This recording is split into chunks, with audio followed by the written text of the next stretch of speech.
அத்தனை சதிகள். அதுல முக்கியமான சதி என்ன தெரியுமா?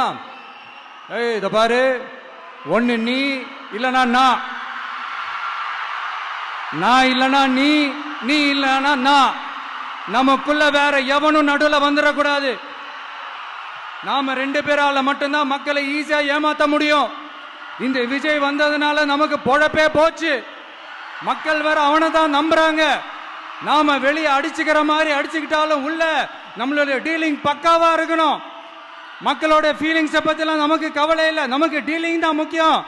மாத்தி மாத்தி ஆட்சிக்கு வந்துடலாம்னு நினைச்சோம், ஆனா அது நடக்காது போல் இருக்கு. அதனால நீ என்ன பண்ற? எஸ்ஓபின்னு போட்டு ஒரு பக்கம் அவனை தடுத்துரு, இன்னொரு பக்கம் அவன் மேல பழி போட்டு நானும் தடுத்துறேன். என்ன ஓகேவா? டீலிங் ஓகேவா? ஓவர்.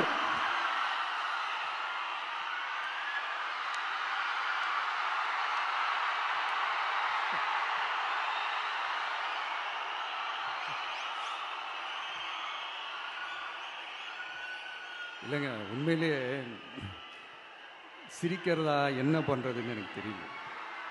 உண்மையிலே இப்படிதான் இருக்கு அவங்க டீலிங்லாம்.